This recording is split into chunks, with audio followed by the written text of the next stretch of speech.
পরম প্রেমময় পরম দয়াল শ্রী শ্রী ঠাকুরের শ্রীপাদ পদ্মে আমার অনন্ত কোটি প্রণাম। জগৎ জননী শ্রী শ্রী বড়মার শ্রীপাদ পদ্মে আমার অনন্ত কোটি প্রণাম। পরম পূজ্যপাদ শ্রী শ্রী বরদার শ্রীপাদ পদ্মে আমার অনন্ত কোটি প্রণাম। পরম পূজ্যপাদ শ্রী শ্রী আচার্য দেবের শ্রীপাদ পদ্মে আমার অনন্ত কোটি প্রণাম। গুরু পরিবারের প্রতি প্রত্যেকের শ্রীপাদ পদ্মে পূজনীয় অবিনবাবু শ্রীপাদ পদ্মে আমার অবগুণ্ঠিত প্রণাম জানাই। আজ প্রাতঃকালীন অনলাইন সৎসঙ্গে উপস্থিত আমার পরম শ্রদ্ধেয় পবিত্র পাঞ্জাধারী কর্মীবৃন্দ যারা আছেন, তাদের যথাযোগ্য স্থানে আমার শ্রদ্ধা এবং আনন্দিত জয়গুরু। আজকে এই অনুষ্ঠানে উপস্থিত আমার শ্রদ্ধেয় দাদারা, ভক্তিমতী মায়েরা, তাদের পরিবারের প্রতি প্রত্যেকের সর্বাঙ্গীন মঙ্গল ইষ্টময় জীবন প্রার্থনা করি। সেই সঙ্গে প্রার্থনা করি আমাদের দাদারা মায়েরা যেখানে যে অসুস্থ আছেন তাদের দ্রুত আরোগ্য সুস্থতা কামনা করি পরমপিতা রাঙা রাতুল চরণে এই সুপ্রভাতে। আমার পীযুষদা কালকে রাত্রেই ফোন করে বললেন, খুব ব্যস্ততার মধ্যেও ছিলাম, কিন্তু ইষ্টের কথা কতটুকু বা জানি, তবু তিনি বললেন দাদা একটু বলতে হবে কালকে ইষ্টের আলোচনা। আমি তো ভালো বক্তা নই, ঠাকুরের কথা গুছিয়েও বলতে পারি না। চেষ্টা করি, পরমপিতাকে নিয়ে চলেছি দীর্ঘদিন ধরে, এবং সেই চলার মধ্য দিয়ে যেটুকু অভিজ্ঞতা অর্জন করতে পেরেছি নিজের জীবনের ঘাত প্রতিঘাতের মধ্যে দিয়ে, তারই কিছু কিছু অংশ শেয়ার করার চেষ্টা করি। প্রথম দীক্ষা যখন 1971-এ, যখন আমি আশুতোষ কলেজের ছাত্র, সেই সময় রিসেস পিরিয়ডে পার্শ্ববর্তী পাশেই হোস্টেল, সেই হোস্টেলেতে 3 তলায় আমার এক বন্ধু থাকতো। তার রুমেতে গেলাম। তার রুমে শ্রী শ্রী ঠাকুরের একটা ছোট্ট হাফবাস ফটো টাঙানো ছিল, খুব অপূর্ব সুন্দর সেই ছবিটা। তখন তো আমার আইডিয়া নেই, আমি জিজ্ঞাসা করলাম এই ছবিটা কাদের, মনে করলাম ওই আমার বন্ধুর কোনো গুরুজন বা আত্মীয় পরিজন কেউ হবে। তিনি বললেন না, এটা হচ্ছে আমার গুরুদেব শ্রী শ্রী ঠাকুর অনুকূল চন্দ্রের। ছবিটা দেখে খুব আকৃষ্ট হলাম। তোকে আমি জিজ্ঞাসা করলাম, তোমাদের গুরুদেব কোথায় থাকেন? আমার বন্ধু বললো, উনি থাকেন দেওঘর, উনি নেই বর্তমানে, উনি অপ্রকট হয়েছেন, আচার্য পরম্পরা আছেন। দেখে এটা আমার ওই প্রথম শ্রী শ্রী ঠাকুরের দৃশ্যটা আমি প্রথম দেখলাম। সেইখান থেকে পথ চলা শুরু হলো। তারপরে 1977-এ সার্ভিস পেলাম। সার্ভিস পাওয়ার পরে 78-এ দীক্ষা হলো।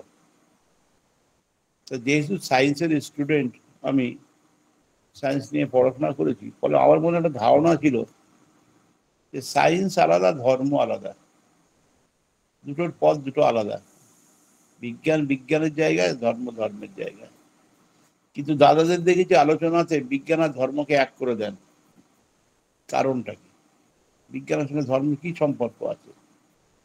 এইভাবে বিভিন্ন পুস্তকাদি ঘাটতে ঘাটতে ঘাটতে ঘাটতে একটা জায়গাতে সন্ধান পেলাম যে অ্যালবার্ট আইনস্টাইনের কথা জানি, পদার্থবিদ, বিখ্যাত, বিশ্ববিখ্যাত পদার্থবিদ অ্যালবার্ট আইনস্টাইন। তিনি বলছেন যে ধর্ম ছাড়া বিজ্ঞান খোড়া, বিজ্ঞান ছাড়া ধর্ম অন্ধ। কত সুন্দর কথা!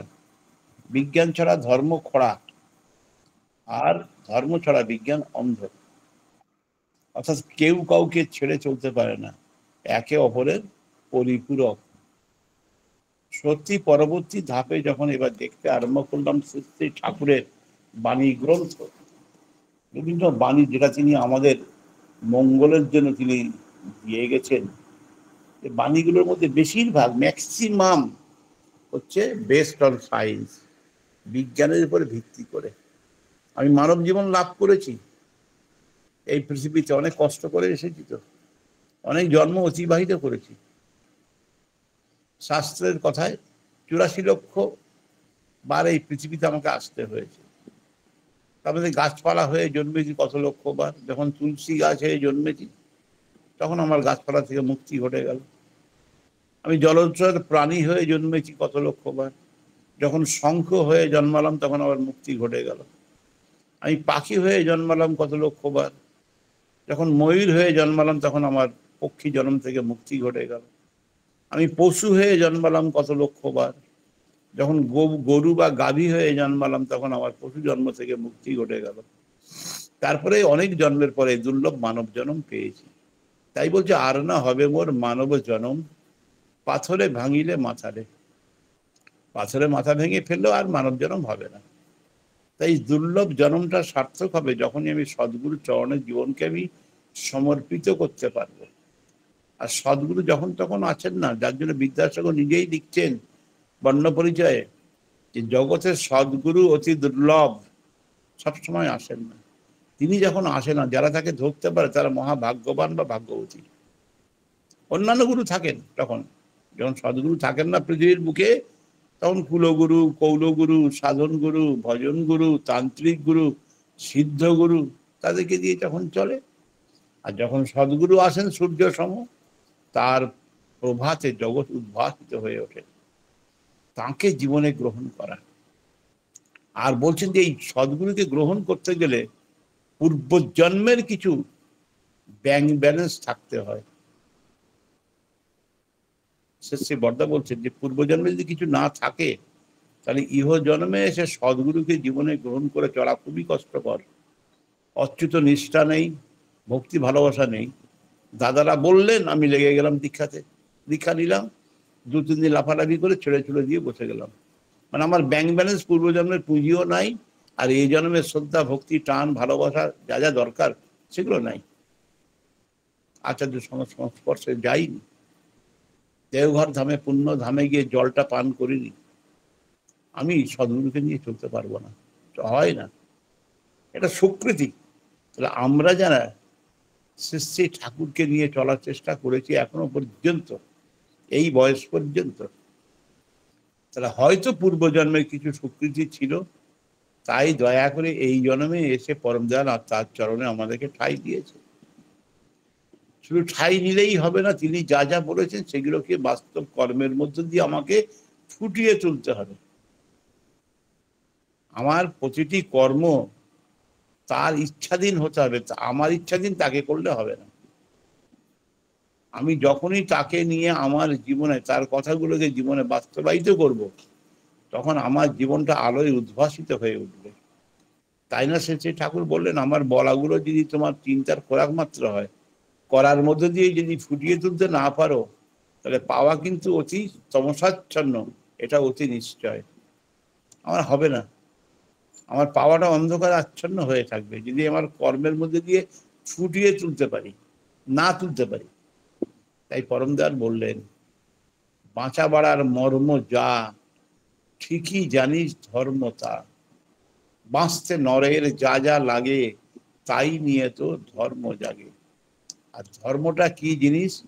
স্বামী বিবেকানন্দ বলছেন, ধর্ম হচ্ছে এমনই একটি জিনিস যেটা পশুত্ব থেকে একজনকে মনুষ্যত্বে নিয়ে যায়, আর মনুষ্যত্ব থেকে দেবত্বে নিয়ে যায়। এটাই হচ্ছে ধর্ম। আর পরম দয়াল শ্রী ঠাকুর অনুকূলচন্দ্র আরো সেটাকে সুন্দরভাবে ব্যাখ্যা করে বললেন, being and becoming is called dharma. Being and becoming, বাঁচো এবং বৃদ্ধি পাও, যেটা দিয়ে হবে সেটাই হচ্ছে ধর্ম। হিন্দু ধর্ম, মুসলমান ধর্ম, খ্রিস্টান ধর্ম, বৌদ্ধ ধর্ম ইত্যাদি শ্রী ঠাকুর বলছেন সত্যানুসরণে, এগুলো মত, এটা আমার মতে মত, এগুলো এগুলো ধর্ম না। ধর্ম যেটা আমাকে ধরে রেখেছে, আমি যাকে ধরে রেখেছি, এটাই তো ধর্ম। তাহলে আমার জীবনকে যদি সুন্দর করতে চাই, আমার জীবনকে যদি মধুময় করতে চাই, আমার জীবনকে যদি শান্তিতে পরিপূর্ণ করতে চাই, ভালো থাকতে চাই, তাহলে আমাকে ধর্মকে অবলম্বন করতে হবে। আর বিশেষ করে সদ্গুরু যখন আসবে তখন তো কোনো কথাই নেই, সব কিছু দ্বিধাদ্বন্দ্ব ভুলে তার শ্রীচরণে আমাকে ঝাঁপিয়ে পড়তে হবে। তাই যুগে যুগে তিনি হয় অবতারকে প্রেরণ করেন, অথবা কখনো তিনি স্বয়ং অবতারই হয়ে আসেন। এই যুগের শেষে শ্রী ঠাকুর নিজে অবতারই হয়ে আসলেন 1295 30 ভাদ্র, পূর্ণ তালনবমী তিথি, শুক্ল ভাদ্র মাস তিনি আসলেন ওই পাবনা হিমায়তপুরে। এটা আমরা দেখেছি। পাবনার খুব একটা সুখ্যাতি তখন ছিল না, পাবনার সুখ্যাতি ছিল না। ইংরেজদের খাতায় পাবনাটা একটা নটোরিয়াস জেলা, ডিস্ট্রিক্ট, নটোরিয়াস, কারণ এখানে অনেক চোরাচালান, ড্রাগের অনেক রকম খারাপ খারাপ কাজ চলতো। ফলে ইংরেজদের খাতায় পাবনাটা ছিল খুবই নটোরিয়াস জায়গা। সেই পাবনাকেই বেছে নিলেন শ্রী শ্রী ঠাকুর অনুকূলচন্দ্র তার অবতরণ ক্ষেত্র অ্যারোড্রাম রূপে। সেখানে তিনি নেমে পড়লেন, আর সেখানে তার লীলা তিনি করলেন। আর লীলা করে অনেক নেতা, অনেক বিশিষ্ট ব্যক্তিকে তিনি দেশের সম্পর্কে, রাজনীতি সম্পর্কে, দেশভাগ সম্পর্কে অনেক কথা বললেন, অনেক কথা বললেন, কিন্তু কেউ কান দিল না। পরম দয়াল বুঝলেন যে আমি যা যা বললাম সেটা বাস্তবে যখন রূপ দেওয়া হলো না, ফলে যে পরিণতি হওয়া সেটাই হবে। সেখানে কে যাননি? বিশিষ্ট ব্যক্তিত্ব প্রায় অনেক মানুষ সেখানে গেছেন। মহাত্মা গান্ধী গেছেন সেখানে, দেশবন্ধু চিত্তরঞ্জন দাস গেছেন সেখানে, নেতাজি সুভাষচন্দ্র বসু গেছেন, তার বাবা মা তো সেখানে লেগেই ছিলেন, ব্যারিস্টার জে.এন. দত্ত ছিলেন সেখানে, শরৎচন্দ্র চট্টোপাধ্যায় থেকে আরম্ভ করে, শ্যামাপ্রসাদ মুখোপাধ্যায় থেকে আরম্ভ করে সবাই সবাই গেছেন। সবাইকে ঠাকুর জনে জনে ডেকেছেন, আপিল করেছেন এই দেশের উপরে, রাজনীতির উপরে, দেশ ভাগের উপরে। ফলে কেউ যখন শুনলো না, তাহলে একটা কঠিনতম পরিস্থিতি যে আসছে তিনি তো সবই দেখতে পাচ্ছেন।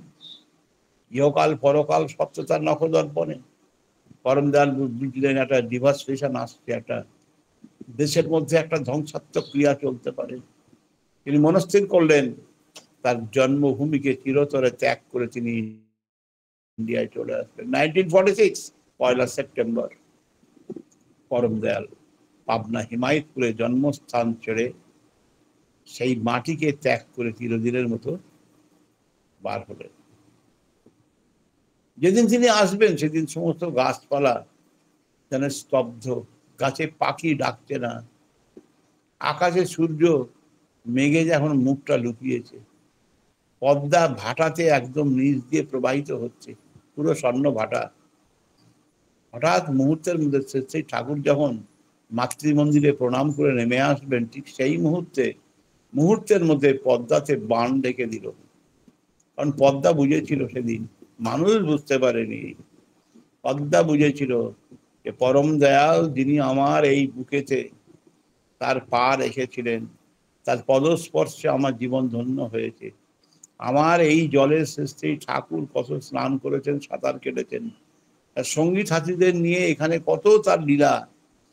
সেই শ্রী ঠাকুর যে চলে যাচ্ছেন, আর আমি জীবনে কোনোদিন পরম দয়ালের পুণ্য পায়ের স্পর্শ আমি আর পাবো না। তা শেষবারের মতো একবার অন্তত তার পাটাকে আমি স্পষ্ট করে আসি। তাই মনে হয় সেই দিন, সেই মুহূর্তে, সেই ক্ষণে পদ্মায় বান ডাকলো এবং পদ্মার জল কুল প্লাবিত হয়ে আশ্রমে ঢুকলো। মুহূর্তের মধ্যে আশ্রমের জল দাঁড়িয়ে গেল। পরম দয়াল সবই জানতেন, অন্তর্যামী ভগবান।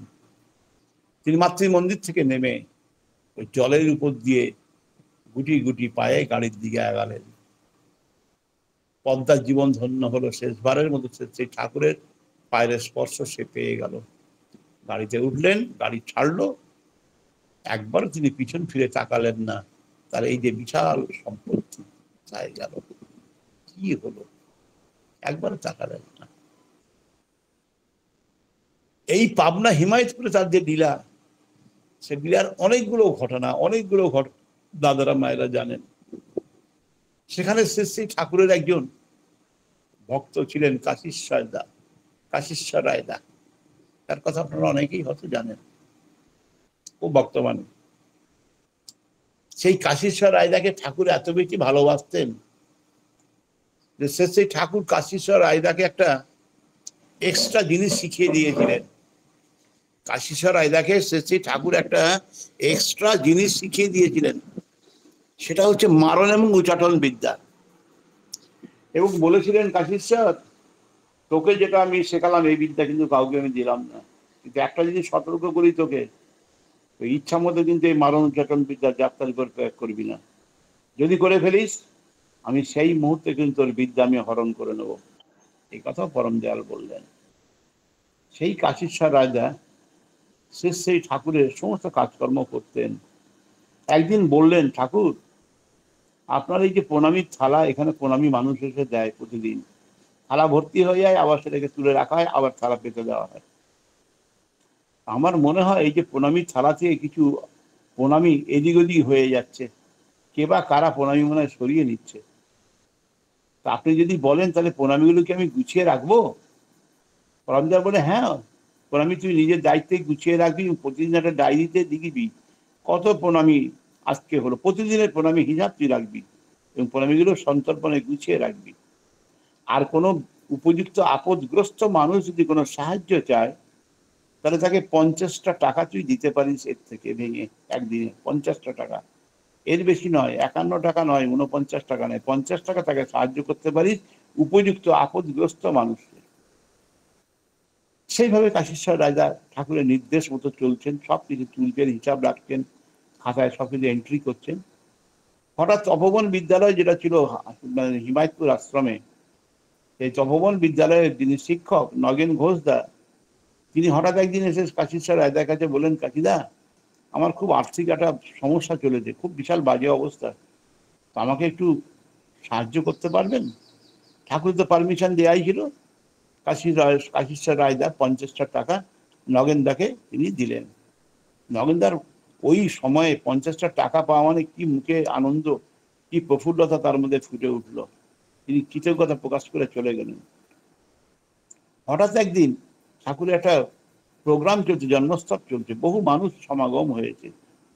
তা বহু মানুষ সমাগম যখন হয়েছে, আমরা যেমন দেওঘরে যাই, হঠাৎ দেখা গেল দেওঘরে পীযুষদার সঙ্গে দেখা হয়ে গেল, বা আমার সুবিরদার সঙ্গে দেখা গেল, কারোর সঙ্গে দেখা গেল হঠাৎ করে, আরে দাদা আসেন আসেন, আরে বাবা কতদিন পরে দেখা হচ্ছে, ও দর্শন করছি গো, আসেন আসেন আসেন, দোকান আছেন, চা খান, একটু চপ খান, একটু মিষ্টি খান, ইত্যাদি ইত্যাদি করি আমরা। ঠিক তদ্রূপ মানুষ গেছে হিমায়তপুর আশ্রমে, হঠাৎ কাশীশ্বর রায়দার সঙ্গে দেখা, আরে কাশীশ্বর রায়দা কোথায়, আরে সব কতদিন পরে দেখলাম গো আপনাকে, আসেন আসেন আসেন।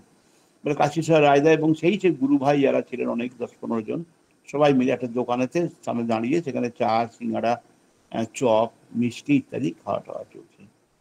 সেই সময় পাশ দিয়ে নগেন ঘোষদা যাচ্ছেন। হঠাৎ নগেন ঘোষদা দেখলেন যে কাশীশ্বর রায়দা অনেক গুরু ভাইদেরকে নিয়ে চপ, সিঙ্গাড়া, মিষ্টি, চা হাবি যাই খুব খাচ্ছেন। তা নগেনদা পাট করে মনে করলেন যে ঠাকুরের পয়সা হাতে আছে তো, খুব ওড়াচ্ছে। হঠাৎ করে নগেনদা একটা রিমার্ক পাস করলেন, বলছেন যে ঠাকুরের পয়সা যদি ট্যাঁকে থাকে এরকম মানে খুব চপ সিঙ্গাড়া খাওয়া যায় আর খাওয়ানোও যায়। বলে নগেনদা চলে গেলেন। কথাটা কাশীশ্বর রায়দার হৃদয়েতে লক্ষণের শক্তি ছেলের মতো গিয়ে লাগলো। ঠাকুরের পয়সা আমি ওড়াচ্ছি, গুরু ভাইরা আমাকে ডেকে এনে খাওয়াচ্ছে আদর করে, স্নেহ করে, আর ওই নগেনদা বললো আমি ঠাকুরের পয়সা ওড়াচ্ছি, খাচ্ছি এবং খাওয়াচ্ছি। এত বড় মুখ! এর বিপদের সময় 50 টাকা দিয়ে ঠাকুর বলেছেন সাহায্য করতে, উপযুক্ত আপদগ্রস্তকে আমি সাহায্য করলাম, তার বিনিময়ে ও আমাকে এই ধরনের কথা বললো, ওর ব্যবস্থা আজ করে দেবো। রাগ হয়ে গেল প্রচন্ড। ওই আমি অক্রজি আমি অমানি নিরলস ওই শত অনুতার সকালে পাঠ সেটা ভুলে গেল, সেই মুহূর্তে তার মাথা থেকে আউট হয়ে গেল। তার যে রুমে থাকতো সেখানে গিয়ে এই কাশীশ্বর সেই পরম দয়ালের দেওয়া মারণ উচ্চাটন বিদ্যা প্রয়োগ করে দিলেন। প্রয়োগ করার কয়েক ঘন্টার মধ্যেই দেখা গেল নগেনদার শরীর খারাপ হতে আরম্ভ করলো, মুখ দিয়ে রক্ত বমি, রক্ত পায়খানা ইত্যাদি আরম্ভ হয়ে গেল। প্রচন্ড অসুস্থ হয়ে পড়লেন নগেনদা। সঙ্গে সঙ্গে প্যারিদাকে খবর দেওয়া হলো, প্যারিদা গেলেন, ওষুধপত্র দিলেন, সবকিছু করলেন, তারপরেও কিছু হলো না। তখন সেই ঠাকুরকে নিবেদন করা হলো যে নগেনদের অবস্থা খুবই জটিল, খুবই মানে খারাপ হয়ে গেছে, এই এই অবস্থায়। সে ঠাকুর তো অন্তর্যামী ছয়ই বলছেন, ওরে ওরে আমার কাছে আগে নিয়ে আয়, এখানে নিয়ে আয়। নিয়ে আসা হলো। নিয়ে আসার পরে সেই ঠাকুর প্যারিদাকে, বিশুদাকে বললেন কি কি ওষুধ, কতটা অনুপানে কি কি দিতে হবে সবকিছু বলে দিলেন, এবং সেইভাবে ওষুধ অ্যাপ্লাই হতে আরম্ভ করলো। দেখা গেল সে তাতেই ওই নগেনদা ধীরে ধীরে সুস্থ হতে আরম্ভ করলেন। নগেনদা সুস্থ হয়ে গেলেন। এরপরে 1946 1 সেপ্টেম্বর শ্রী ঠাকুর হিমায়তপুর থেকে দেওঘরে চলে আসলেন। কাশীশ্বর রায়দাও সঙ্গে আসলেন। এই হিমায়তপুরে এসে ঠাকুরের সেবাই তিনি করতেন। ঠাকুরের বিছানাটা সুন্দর করে পেতে দেওয়া, ঠাকুরের মশারিটাকে সুন্দর করে গুজিয়ে দেওয়া, ঠাকুরের ঘরটরগুলো পরিষ্কার করা ইত্যাদি সমস্ত কাজগুলো করতেন। একদিন রাত্রে সেই ঠাকুর নিদ্রায় যাবেন, ধবধবে সাদা মশারি নগেনদা কাটাচ্ছেন। হঠাৎ সেই ঠাকুর নগেনদাকে বলছেন, নগেন তুই যেদিন 50টা টাকা দিয়েছিলি ওই কাশীশ্বর রাজাকে বলছে, তুই যেদিন 50টা টাকা দিয়েছিলি নগেনদাকে, সেই নগেনদার মুখটা কেমন হয়েছিল রে? কাশীশ্বর রাজা বলছেন, ঠাকুর খুব আনন্দ, খুব প্রফুল্লতা, কৃতজ্ঞতা মুখে।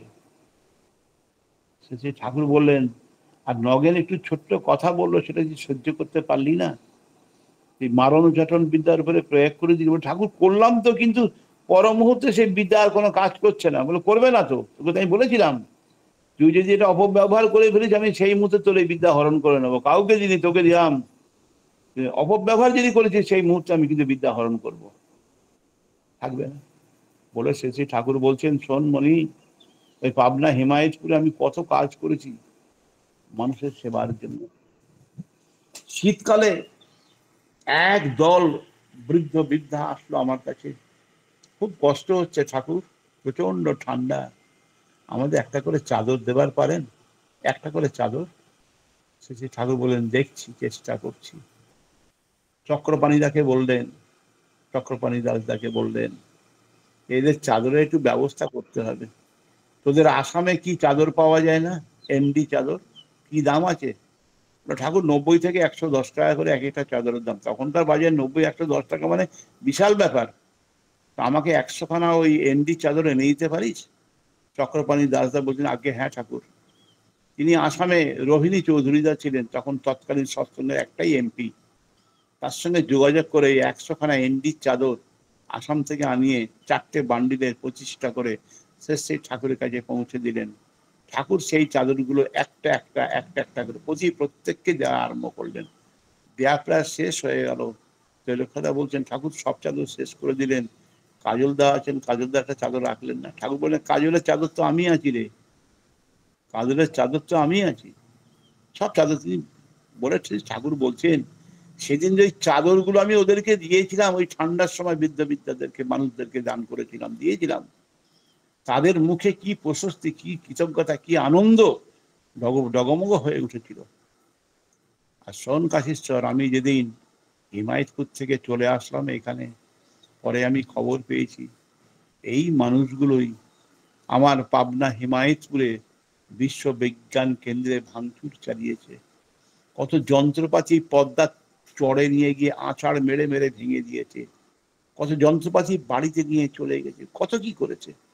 আমি কিন্তু ওদের ওই খারাপ যে কাজটা করলো, এত বড় খারাপ ব্যবহার করলো, যাদের এত উপকার করলাম, তাদের এটা কিন্তু আমি মনে রাখিনি। আমি মনে রেখেছিলাম সেই এমডি চাদর দেবার কথা, সেই সময় তাদের মুখের যে অভিব্যক্তি, সেটাই আমি মনে রেখেছিলাম। ওদের এই খারাপ কাজ, আমার ক্ষতি যে করলো আশ্রমের, মানে বিশ্ববিজ্ঞান কেন্দ্রে, এটা কিন্তু আমি একবার মনে রাখিনি। আর তুই ওই এত মানে কাজ করলো, এত কিছু করলি, আর নগেনদা একটু কথা বললো, নগেনদা সেই দিনের 50 টাকার কৃতজ্ঞতা মুখে ফুটে উঠলো, সেটা ভুলে গেলি? কাশীশ্বর দাদা হাত জোর করে ঠাকুরের কাছে ক্ষমা চাইছেন, ঠাকুর আমি ভুল করে ফেলেছি, শত অনুজ্ঞা তোদের দিয়েছি পাঠ করার জন্য, সকালে পাঠ করছি, আমি অক্রজি, আমি অমানি, আর ক্রোধটা তোর উপরে জেগে উঠলো ওই মুহূর্তে। কেমন নাম ধ্যান করিস, নাম ধ্যান করার মধ্য দিয়ে মানুষের মধ্যে দেবত্ব জেগে ওঠে, মানুষ বাক সিদ্ধ হয়ে ওঠে, তাই না? সেই ঠাকুর এক জায়গায় বললেন যে আমাদেরকে সাবধানে চলতে হবে। বিশেষ করে আমরা যারা সাত্বিক আহার গ্রহণ করি, আমরা যারা নাম ধ্যান করি, যারা ষষ্ঠী ব্রত গ্রহণ করেছি, ঋত্বিক অধৈর্য যাজক তো আছেই, ওদের সাবধানে চলো। তোমাদের এই চলার মধ্যে দিয়ে, সঠিক চলার মধ্য দিয়ে তোমাদের জীবের অগ্রভাগ কিন্তু সবসময় পবিত্র হয়ে থাকে। যে মুহূর্তে যাকে তাকে কোনো কথা বলে দিও না, যেটা বলবে সেটা অভিসম্পাতের মধ্যে তার গায়ে কিন্তু আঘাত করতে পারে, সাবধানে চলবে প্রতি পদক্ষেপ। আমরা সেইভাবেই দেখেছি, করুণা সিন্ধু মুখোপাধ্যায়ের কথা আমরা দেখেছি, নফর ঘোষের কথা আমরা দেখেছি, ঠাকুরকে নিয়ে চলার মধ্যে দিয়ে বাকসিদ্ধ হয়ে গেছিলেন, বারণ করেছিলেন যে সাবধানে চলবে, নফরদাকেও বলেছিলেন। আর সেই নফরদা দিনরাত ঠাকুর ঠাকুর করে চলতেন, বেশি বয়স না, অল্প বয়স না, কিন্তু ঠাকুর কেন্দ্রিক হওয়ার জন্য তার পিতা কিন্তু পছন্দ করতেন না, এই বয়সে ঠাকুর সংসার ধর্ম করবে না, লাস্টটাকে বিয়ে দিয়ে দিলেন। তবুও তার মন কিন্তু ওই গার্হস্থ্যের দিকে নেই, ঠাকুরের দিকে সবসময় মন। একদিন কি করলেন, তার বাবা কিন্তু ওই ঠাকুরের ফটো গুলো যেখানে রেখে তিনি পূজা পাঠ করছেন, নাম ধ্যান করছেন, সেখান থেকে সরিয়ে বাইরে বার করে দিলেন। নফরদা খুব ক্ষুব্ধ হলেন, মনে মনে রেগে গেলেন বাবার প্রতি। ওই কাম ক্রোধ লোভ মোহ শতকনুকা ভুলে গেলেন। বাবাকে বললেন, তুমি এত বড় কাজ করলে, আমার ঠাকুরকে তুলে তুমি বাইরে ফেলে দিলে, আমি এক কোনায় ঠাকুরকে রেখেছি, এটুকু জায়গা আমার হলো না? বলে, বেশ করেছি। বলে, বেশ করেছো? তোমার আর আয়ু কদিন? 3 দিনের মধ্যে তুমি চলে যাবে। দেখা গেল সত্যি সত্যি নফরদার বাবা 3 দিনের মধ্যে ইহলোক সম্বরণ করে চলে গেলেন। শ্বশুর বাড়িতে স্থান হলো, ওখানেও কিন্তু একই অবস্থা। প্রথম প্রথম ঠিক ছিল, পরে পরে দেখা গেল শ্বশুরের সঙ্গে বিরোধ সৃষ্টি হলো এই ঠাকুরকে কেন্দ্র করে। তিনিও চাইতেন না আমার জামাই সংসার করবে আমার কন্যাকে নিয়ে, স্ত্রী পুত্র কন্যাকে নিয়ে সংসার চালাবে, সবসময় ঠাকুর ঠাকুর ঠাকুর ঠাকুর করে। তাকেও ঠিক এইভাবে নফরদা অভিসম্পাত করে দিলেন। তোমার আয়ু তো আর কতদিন বাবা? 7 দিন, তারপরে তো পৃথিবী ছেড়ে তোমাকে চলে যেতে হবে। সত্যি দেখা গেল যে তার শ্বশুরও কিন্তু 7 দিনের দিন মারা গেলেন। নফরদা শ্রী ঠাকুরের কাছে একদিন কথা প্রসঙ্গে বললেন, ঠাকুর দয়া করে তোমার চরণে আমাকে স্থান দাও, তোমার নাম করে করে আমার এমন অবস্থা হয়েছে, আমি যাকে যেটা বলছি সেটাই ঘটে যায়। ঠাকুর বললেন, আমি তো বলেইছি তুই সাবধানে চলিস। ঠাকুর থাকতে পারছি না, রাখতে পারছি না, রাগ মাঝে মধ্যে এমন অবস্থায় চলে আসছে আমি সেটা কন্ট্রোল করতে পারছি না। এই করে অভিসম্পাত করতে গিয়ে আমার বাবা মরে গেল, আমার শ্বশুর মশাই মরে গেল। ঠাকুর তোমার চরণের স্থান দাও, আমি এই জীবন আর রাখতে চাই না। সেই নফরদা বাড়িতে বসে রাত্রিবেলা নাম ধ্যান করছে। অনেক রাত হয়ে গেছে, দরজাটা ভেজানো আছে, স্ত্রী গিয়ে ডাকছে বাইরে থেকে, কোনো সাড়া শব্দ পাচ্ছে না। দরজাটা খুললো, খুলতে দেখে ঠাকুরের প্রতিকৃতির সামনে চাদর মুড়ি দিয়ে, সাদা চাদর মুড়ি দিয়ে নফরদা বসে নাম ধ্যান করছে। কাছে গিয়েও ডাকলেন, তবু উত্তর দিচ্ছে না। যেমনি গায়ে হাত দিয়ে একটু ধাক্কা দিলেন, সঙ্গে সঙ্গে নফরদার কাছে, তার বহু আগে তার প্রাণবায়ু বার হয়ে গেছে, স্বেচ্ছা মৃত্যু বরণ করলেন অল্প বয়সে, বাক সিদ্ধ হয়ে গেছিল। করুণা সিন্ধু মুখোপাধ্যায়কে একই অবস্থা করেছিলেন। করুণা, তুই এত নাম ধ্যানের সঙ্গে যুক্ত, এত কর্মের সঙ্গে তুই যুক্ত, আমার তুই তো বাক সিদ্ধ হয়ে গেছিস, সাবধানে চলিস, তুই এরকম যাকে তাকে কিন্তু অভিসম্পাত করিস না। সেই করুণাদা ওই অবিভক্ত মেদিনীপুরে এসে একজনকে কথা প্রসঙ্গে ঠাকুরের নিন্দা করছিল, তাকে বলেছিলেন যে আপনার জিভটা কিন্তু বন্ধ হয়ে যাবে, ওই জিভ আর নড়বে না আপনার। এবং প্রকৃতপক্ষে তার মুখে ফেসিয়াল প্যারালাইসিস বিকালে হয়ে গেল, জিভটা তার নড়া বন্ধ হয়ে গেল, কথা বলা বন্ধ হয়ে গেল। শুধু তাই নয়, রাত্রের দিকে আরেকবার সিভিয়ার স্ট্রোক তার হয়ে গেল, এবং সেই সিভিয়ার স্ট্রোকে ভোর রাত্রে সে মারা গেল। করুণাদাস শুনে তার মনটা খুব খারাপ হলো, এই আমি কি করলাম, তাকে অভিসম্পাত করে আসলাম, সেটাই ঘটে গেল। না, ফিরে যেতে হবে ঠাকুরের কাছে। দেবী ঘরে ফিরে আসলেন, ঠাকুরের চেহারাটা কালচে বর্ণ যেন ধারণ করেছে। করুণাদা বুঝলেন পরম দয়াল অন্তর্যামী ভগবান তিনি সব জানতে পেরেছেন, বুঝতে পেরেছেন। ঠাকুরের সামনে এসে কান জোরে উঠবোস করছেন, নাকে নাকখত দিচ্ছেন, নাক কেটে গিয়ে রক্ত বার হচ্ছে। ঠাকুর হাউ হাউ করে কাঁদছে না, বলেন, ঠাকুর কি হবে? শেষে ঠাকুর করুণাদের দিকে তাকিয়ে বলছেন, করুণা, তোকে যা বারণ করি না তুই তাই করলি, তুই মানুষটাকে অভিসম্পাত করলি, তার জীবটাকে বন্ধ করে দিলি, আবার সেই অভিসম্পাদে তার মারাও গেল, সে পৃথিবী ছেড়ে চলে গেল। এত বৃহৎ মানুষ, বড় মানুষ, খুব বড় লোক ছিল, কি করলি তুই? না ঠাকুর, ভুল করে ফেলেছি। বলে, ভুল বললে তো হবে না, এর তোর প্রায়শ্চিত্ত তোকে করাতে হবে, তোকে প্রায়শ্চিত্ত করতে হবে। বলে, আগে ঠাকুর যা বলবেন আমি তাই করবো। পরম দয়াল শ্রী ঠাকুর ওই এই ঘর আশ্রমে করুণা সিন্ধু মুখোপাধ্যায় তাকে প্রায়শ্চিত্ত, কঠিন প্রায়শ্চিত্ত করিয়েছিলেন। ঠাকুরকে নিয়ে আমরা চলি, মনে করি ঠাকুর অনুকূল চন্দ্রের দীক্ষা নিয়েছি, যজন যাজন ইষ্টবিধি সস্তনী সদাচার, ইষ্টপ্রসঙ্গ নাম ধ্যান সঙ্গীত কীর্তন সবকিছু করছি, আমাদের জীবটা কোন পজিশনে আছে আমরা নিজেরাই জানি না। একটু আমরা হিসাব করে যদি না চলি, যাকে তাকে যা কিছু বললে সেটা যে কোনো মুহূর্তে কিন্তু ফলদায়ক হয়ে যেতে পারে। সেই জন্য আমাদের প্রত্যেকের সতর্ক থাকতে হবে। ইষ্টই আমার জীবনের মুখ্য। আর শাস্ত্রে বলছে, ইষ্ট যখন থাকবেন না এই জগতে, তিনি যখন অপ্রকট হবেন, তখন আচার্যকে অনুসরণ করে চলতে হবে। গুরুর অবর্তমানে আচার্য অনুসরণীয়, যে কথা পরম দয়াল শ্রী ঠাকুর অনুকূল চন্দ্র বললেন, ইষ্টগুরু পুরুষোত্তম প্রতীক গুরু বংশধর, রেত শরীরে সুপ্ত থেকে জ্ঞান্ত তিনি নিরন্তর। এই আচার্যকে অনুসরণ করতে হবে। শ্রী বর্দাকে রেখে গেছেন, শ্রী দাদাকে রেখে গেলেন, আবার পরবর্তী শ্রী আচার্যদেরকে আমরা দেখছি পঞ্চম পুরুষ পূজনীয় অবিনবাবু দাঁড়িয়ে আছে। এই রেত ধারা তার চলেছে, পুরুষোত্তম প্রবাহ চলেছে। সেই লীলা এখনো করেন গোরা রায়, কোনো কোনো ভাগ্যবানে দেখিবারে পায়। তার লীলা চলছে। এর মধ্য দিয়ে আচার্য নির্দেশ যেটা, সেটাকে পালন করা দরকার। শ্রী শ্রী দাদা বলে গেলেন 3.5 কোটি দীক্ষার কথা, এটা কি মাথায় আমি রেখেছি? আমি রেখেছি? যদি না রেখে থাকি তাহলে আমি নিজেকে নিজে ফাঁকি দিচ্ছি। এই পবিত্র মাস চলে গেল দুটো, একটা শ্রাবণ মাস, একটা ভাদ্র মাস। আমি আমার নিজেকে আমি প্রশ্ন করি, এই শ্রাবণ এবং ভাদ্র মাস, দুটো মাস, 60 ডেজ মিনিমাম, 60 ডেজ, 60 দিন, এই দুটো মাসে আমি দুটো মানুষকে ঠাকুরের চরণে উপহার দিতে পেরেছি কোনো ঋত্বিক দাদার মাধ্যমে? না দিয়ে থাকতে যদি পারি, তাহলে আমি আমার নিজেকে নিজে আমি প্রবঞ্চনা করেছি, নিজেকে নিজে ফাঁকি দিয়েছি, করতে পারিনি। আমি অনেক কথা বলেছি, ভালো ভালো কথা বলেছি, আমি অফলাইন অনলাইন সবকিছু করেছি, সব ঠিক আছে। দুটো মানুষকে বাস্তবভাবে আমি যদি উপহার না দিয়ে থাকতে পারি এই পবিত্র দুটো মাসে, আমি নিজেকে নিজে ফাঁকি দিয়েছি, আমার জায়গাটা জিরো হয়ে আছে। কেন এটা করছি আমি? ঠাকুরের বাস্তব কর্মের কথা তিনি না বলেছেন 3.5 কোটি দীক্ষা আচার্যদের, সে টার্গেটটাকে ভুলে গেলে তো চলবে না।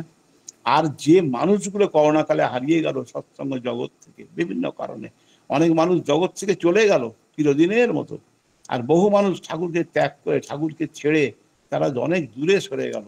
সেই মানুষগুলোকে একটা একটা করে খুঁটে খুঁটে বার করে আনতে বলেছেন তিনি, গ্রামে গঞ্জে শহরে নগরে। তাকে বলছেন ডিপি ওয়ার্ক, দীক্ষাপত্র কার্যক্রম। এই দীক্ষাপত্র কার্যক্রমের মধ্য দিয়ে সেই মানুষগুলোকে খুঁজে বার করা। এই কিছুদিন পূর্বে আপনারা জানেন আসামে বন্যা হয়ে গেল। ওখানে আসামে গৌহাটি এক দাদা আমার, তাকে আমি ফোন করেছিলাম যে দাদা আসামের পরিস্থিতি কি? আসামের পরিস্থিতি খুব ভয়ানক দাদা, আজকে 7-8 দিন কোনো কারেন্ট নেই, পুরো লোডশেডিং, অন্ধকারে ঢেকে আছে, আর জলের প্লাবনে চারপাশ প্লাবিত হয়েছে, বিশেষ করে গবাদি পশুর খাদ্য খুব সংকটের মধ্যে আছে, মানুষজনও খুব কষ্টের মধ্যে আছে। আমি টুক করে বললাম তো তাহলে দাদা ডিপি ওয়ার্ক কি বন্ধ আছে? বলে না দাদা, ডিপি ওয়ার্ক বন্ধ নেই, ডিপি ওয়ার্ক চলছে, এই বন্যার মধ্যে ডিপি ওয়ার্ক চলছে, কারেন্ট নেই তাতে কি হয়েছে, ডিপি ওয়ার্ক চলছে। আমি তো অবাক হয়ে গেলাম, এই হচ্ছে ভক্ত মানুষ। আমি কি সেইভাবে হতে পেরেছি?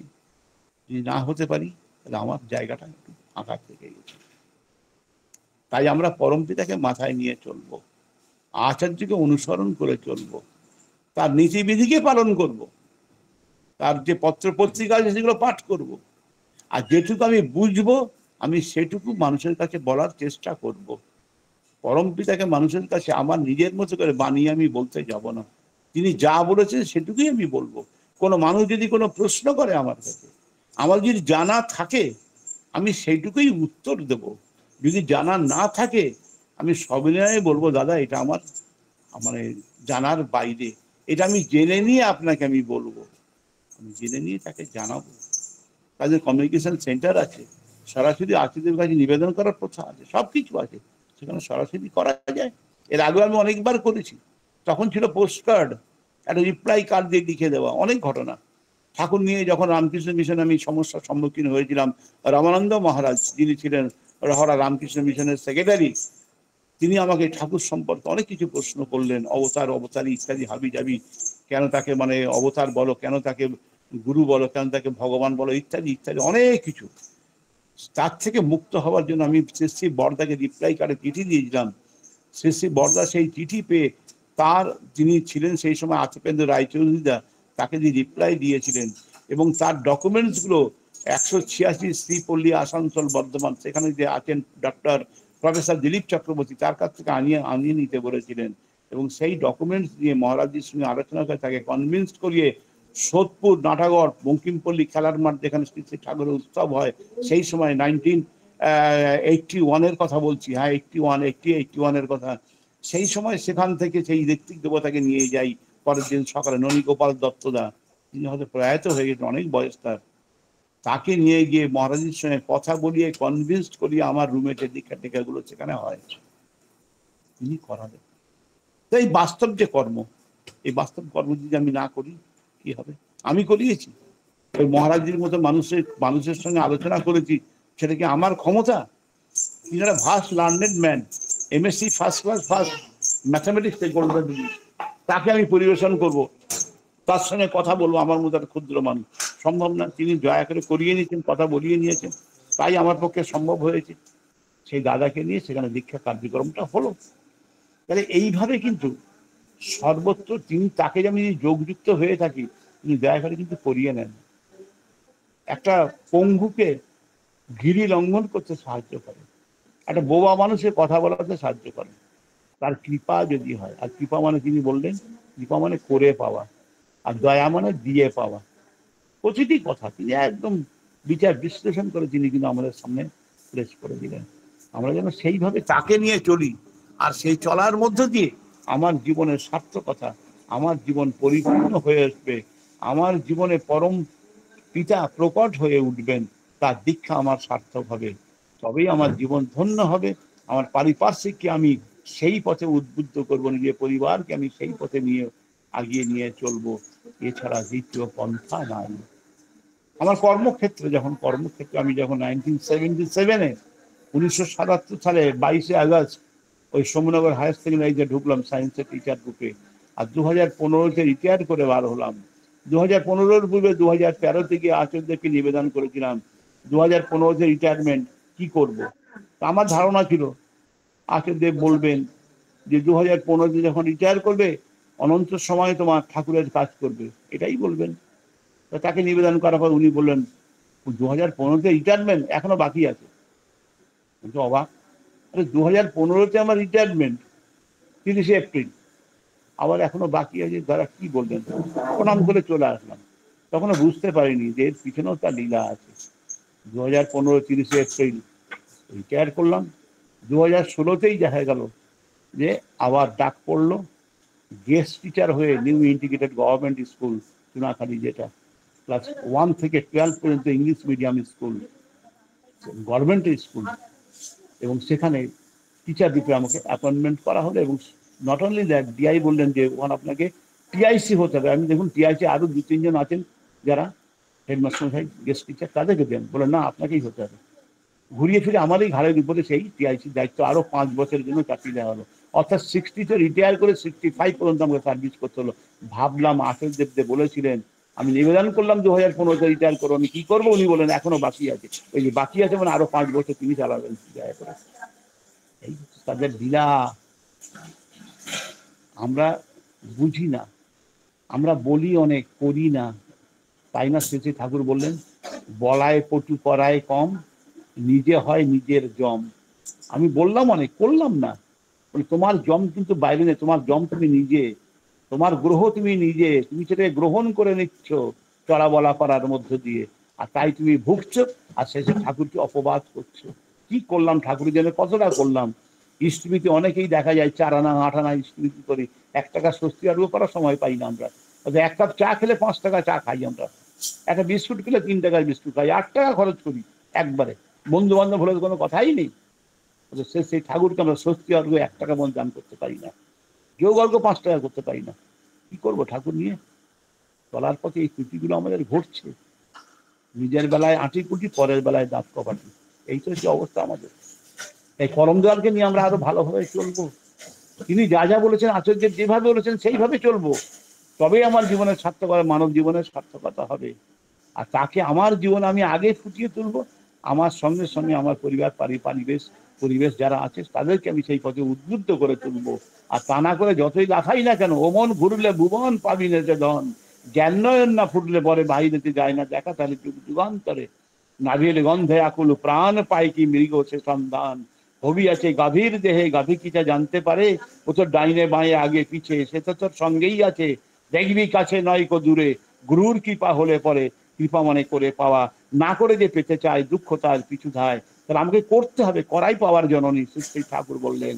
আর এই করার মধ্য দিয়ে, এই ডিপি ওয়ার্কের মধ্য দিয়ে আজকে পরম পিতার এই বার্তা সমস্ত জায়গায় ছড়িয়ে পড়বে। যে সমস্ত মানুষ ডিপ্রাই হয়ে সরে গেছে তাদেরকে আবার এই জগতে আমি ফিরিয়ে নিয়ে আসবো। এবং আচার্যদেবের কথা অনুযায়ী, যিনি অবিনবাবুর কথা অনুযায়ী, বিশ্বে এমন একটা দিন আসবে যখন আমাদের বয়স হয়ে যাচ্ছে, আমরা দেখতে পারবো না, কিন্তু আমাদের জেনারেশন যারা থাকবে তারা একদিন দেখবে, শুনবে যে বিশ্বের সমস্ত গ্রামে গঞ্জে, শহরে নগরে, কোনায় কোনায় সর্বত্র কিন্তু ধ্বনিত হবে একটাই রব, একটাই ধ্বনি, সেটা হবে বন্দে পুরুষোত্তমম, বন্দে পুরুষোত্তমম, বন্দে পুরুষোত্তমম। পরম দয়াল রাঙা রাসূলের চরণে আপনাদের প্রতি প্রত্যেকের সর্বাঙ্গীন মঙ্গল, ইষ্টময় জীবন প্রার্থনা করি। আপনারা সবাই ভালো থাকুন, খুব ভালো থাকুন, সুস্থ থাকুন, শান্তিময় ইষ্টময় জীবন অধিকারী হয়ে উঠুন। জয় গুরু, জয় গুরু, জয় গুরু।